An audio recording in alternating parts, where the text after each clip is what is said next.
Bathsheba Everdene. I've grown accustomed to being on my own. Some say too accustomed, too independent. Ha!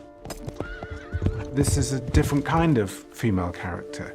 You're physical, passionate, and strong. There was one great description of her in the book that said she was excited, wild, and honest as the day. It's a very rich character. There's so many aspects to it. You read a character like Bathsheba and she is just what makes you excited to be a woman. From now on, you have a mistress, not a master. It is my intention to astonish you all.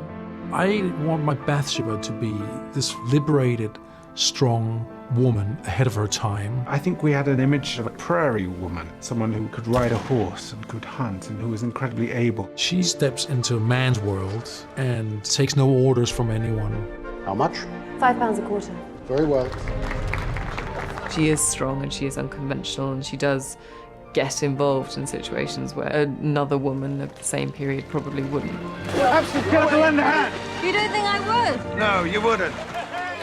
She is a very, very complex character, which makes her even more interesting. She's very three-dimensional. She's flawed in all kinds of ways and a really rounded character. Here is a woman who is feisty and independent and sometimes selfish and rude, but also incredibly compelling and incredibly fascinating. She does stray along the moral boundaries quite a lot, but she's very honest about how she feels about the world and other people, and she's a girl who hasn't yet built her mask, and so you just see someone completely bare.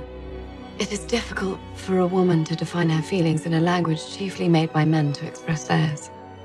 I find it almost impossible to separate Carey Mulligan and Bathsheba. To me, those two characters are born together.